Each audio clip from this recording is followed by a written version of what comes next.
Hello and welcome to MMT TV, and I am here today with Shawne Duperon, who is a six-time Emmy Award-winning media producer and has just raised over $100,000 for Project Forgive, which is a documentary that will be coming out, as well as a gossip expert. So, why don't you tell us what a gossip expert is to begin with? That's such a funny word, isn't it? And usually, because I speak all over the world and talking about gossip, I'm actually getting a PhD in the topic. And as soon as you hear gossip, don't you think mean and nasty? I Isn't do. that what you think, John? Yeah. And you're not alone. Most people think that too. Well, I'm actually getting a PhD in the topic, and research shows that mean, nasty stuff is only about 5 to 7%. We're actually really good people.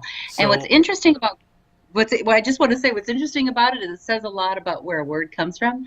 The word gossip comes from the word God sib, meaning close to God. Go figure. really? So, Really. so how do you know that only, what was it, 7%? hmm Only 7% of gossip is bad. How do you know that, or how do you define that? Yeah, it comes through a definition, and you like good gossip would be considered, oh my gosh, watch Shaun's show, he rocks, right? That's good gossip. Good gossip could also be within this definition, oh my goodness, do not use that plumber. He's going to take your money and not fix your sink.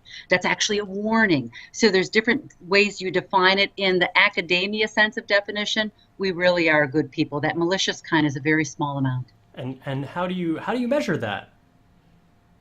Well, there's been lots of studies that have measured it, whether it's qualitative analysis, quantitative analysis, actually sitting down and overhearing conversations and doing, content analysis. So there's been a lot of research on it. Okay. And what do you take from your research in, I guess, gossip and communications? Well, for me, gossip is like the best form of word of mouth on the planet. Word of mouth, we're in this authentic marketing stage. We're going to probably be here for another 30 years or so. And when someone says, oh my gosh, go see that movie, you go see that movie if it's someone you love and trust. And word of mouth for your business, it's the best form of advertising. That's how we did Project Forgive. All we used was gossip theory and word of mouth marketing to have tens of thousands of people watch our 5-minute video. Well, of course, we had a video that was compelling, which sucked people in and had them want to watch. And we used gossip theory, to really generate it out so that we got tons of media coverage, the whole 9 yards. I mean, it was pretty amazing. Well, let's get into that, but why did you start Project Forgive in the first place? For a lot of reasons, I'm a communication speaker now. I speak a lot on communication and media, and I use the universal themes of love, fear, and forgiveness in my training. No, I'm not a church sermon guy. I'm not a pastor. But I use these notions of love and fear and forgiveness in business. Like, you don't just like a Facebook page, you love a Facebook page. You become so engaged, and so you love your iPhone.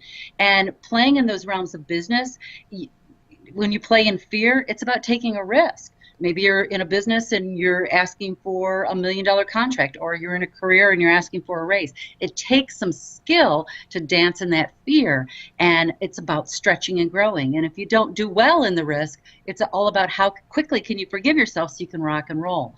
Like, for example, with Project Forgive, the video went viral. It took 3 tries before the video went viral. I really had to jam out some serious forgiveness when I'm in video number 2 that wasn't tipping over and hitting the masses. So I had to move quickly through my own forgiveness to get to that 3rd video that really had it rock out. So it's this process that you go through in business of playing in that love, fun, joy, and fun and all that good stuff, dancing in fear, taking risks. And when you take a risk and it fails, because when you take risks, they're going to fail, playing in the realm of forgiveness, you can get back on the horse and rock it out.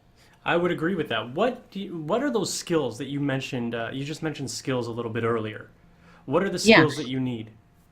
it probably the biggest one is gumption or courage, because a lot of times we want to stay, we won't step into risk. We're too scared to step in risk, or we'll take baby steps in risk. I'm a huge fan of Seth Godin, the marketing guy. I love that guy.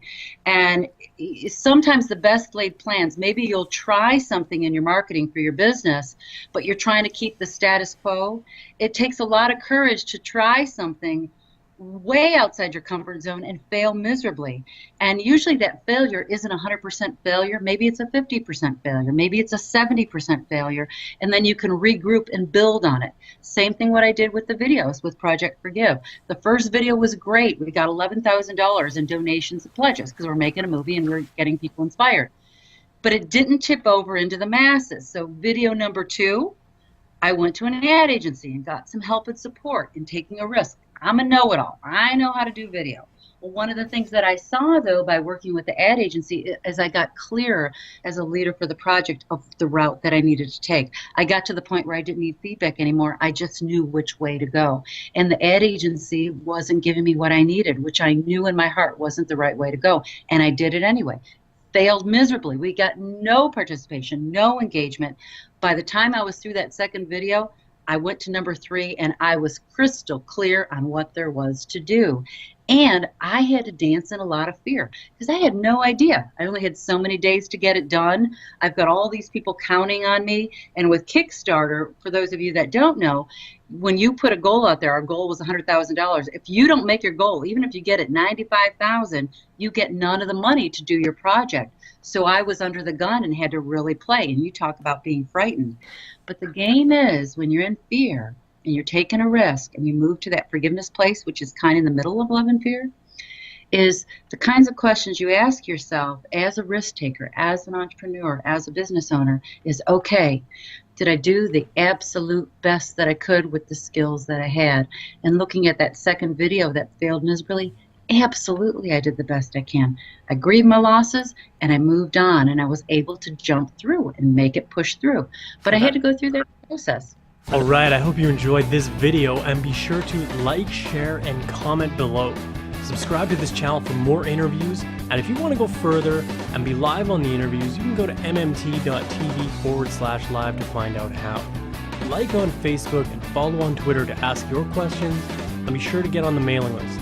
Go to mmt.tv to get access to all the things that are not contained in these interviews. All the links are mentioned below, and until next time, break the rules, change the game, and be a rock star.